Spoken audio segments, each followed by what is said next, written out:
When people say that music changed their life, it isn't really meant in a major defining way where the whole world completely spins on its head and you immediately take a different path overnight. It's much more subtle than that. In this video I will be discussing some of the key records in my life that changed in major ways but in a very subtle fashion. Music for me has been the only constant in my life through all of the adversity and tribulations over the decades, and I'm sure it's that way for many other people too.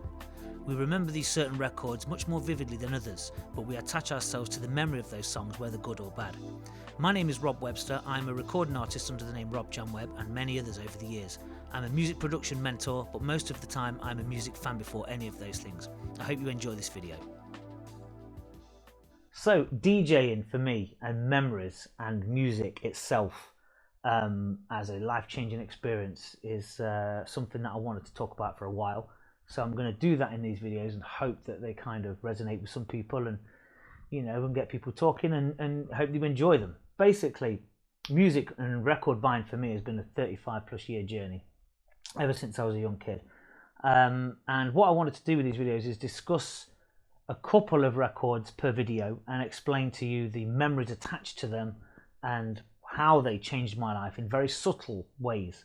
When people say music changed my life, this song changed my life, this album changed my life, they're not defining moments of where you look into the horizon and go, man, my life's going to go this way now because I've just heard this song. They're more subtle than that. They're attached to memories. Songs and tracks are attached to memories, and they're attached to places in life. They're attached to people in life. They're attached to very, very short sparks of moments. And the two records I'm going to talk about today are very, very short moments of my life and as my experience and my development as a DJ and coming of age and so forth.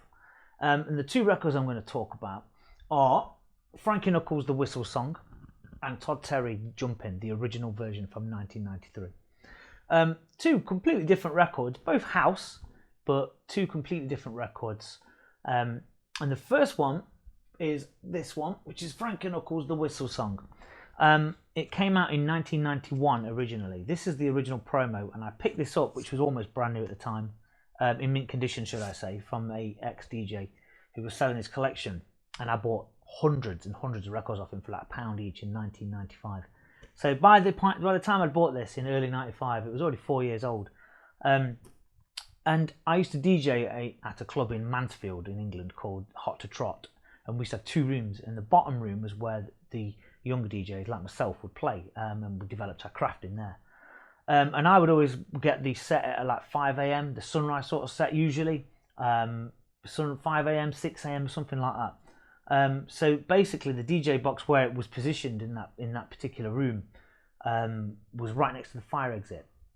And I remember dropping this in there, and it's an early sort of morning record anyway. It's a beautiful piece of house music. And I remember playing this, and as I played it, the fire escapes opened, and it was summertime.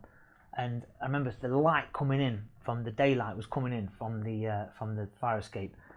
People were still dancing and people were still, you know, partying and stuff. And I just remember playing this and just seeing this light come through, and it was just one of those moments of like, oh my God, you know, everyone was just having a good time. Everyone was on the same level. It was just a great moment of unison.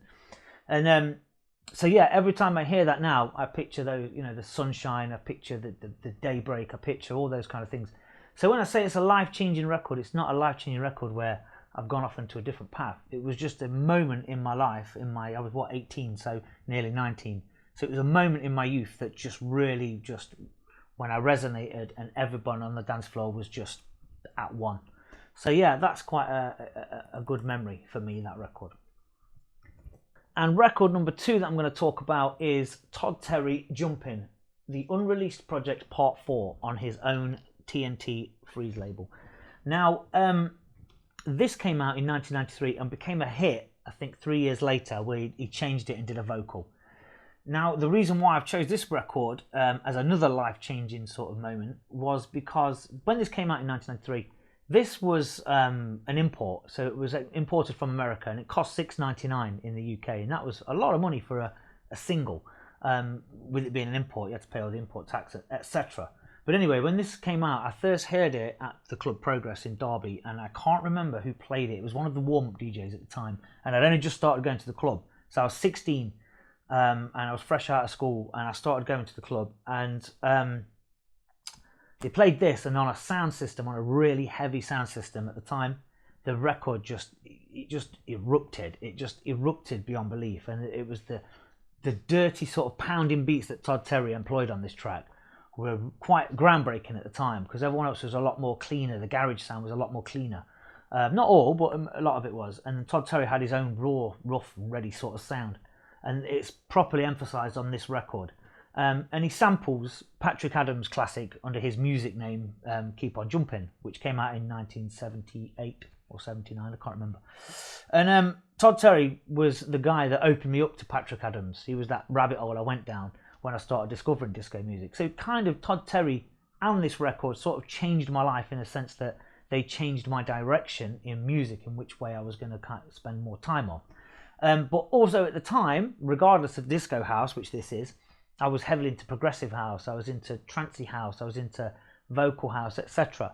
But disco house was more my thing, you know. Anyway, this record led me down a rabbit hole and led me to discover the original producers of this record, which was, I say, Patrick Adams. So I owe this record quite a lot in terms of its the way that it made me go off into listening to disco music and becoming properly into that.